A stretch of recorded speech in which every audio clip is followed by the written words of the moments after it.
My name is Victor Williams Salmeron. I studied my Part 1 at the University of Kent, and I am this year's winner of the RIBA Bronze Medal. I think I'd say my project is kind of an exploration into how being and belonging to a space, and I guess the poetry that arises from that, can end up inhabiting or defining the space itself. All of this is told in the form of an almshouse. My project started from a large investigation on kind of contemporary architectural standards for care. I think care as an architectural typology can be extremely broad. However, it always seems to be thought of under the same terms that a hospital is thought of. It's kind of this non-place that you only kind of transient in. You don't actually belong, you just go there to leave. And I think my project questions the efficacy and reality of this and proposes how a space can be one of permanence.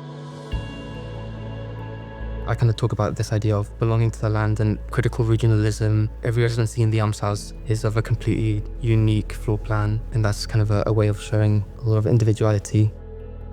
The roofs within the almshouse are kind of dictated by where it is and how the light shines, so it's really talking about belonging to the land, belonging to the space.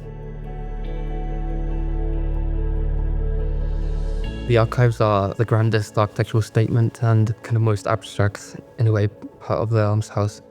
Initially, there were no archives. It was meant to be just the almshouse itself. However, I thought that physically, the architecture was kind of calling for a grand moment. Also, I think in terms of overall narrative and the way that the project is told, you kind of learn about these storytelling culture, and they were almost calling for a much grander architectural piece. Care for carers is never really spoken about. It's always very kind of implicitly spoken of. I'm contradicting the non-place that is the standard, but I'm doing it for carers. And the fact that it's an almshouse is also a response. Where it's located, which is kind of between Rochester and Chatham, has had historically a very long almshouse kind of tradition. Not so prevalent nowadays, there's only a few remaining, but in a way I'm only responding to that and kind of reinstating that tradition which is already there.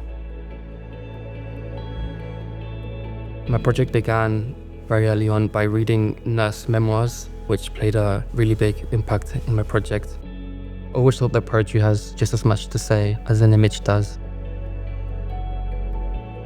It was the biggest honor to win the bronze medal. I think a lot of other students will agree with me when I say that projects often feel like much more than just assignments. You put a lot of yourself into a project, and often I find myself making decisions for the project not only out of academic gain, but out of expression and almost like in the pursuit of what I believe in and what I want to say and imagine.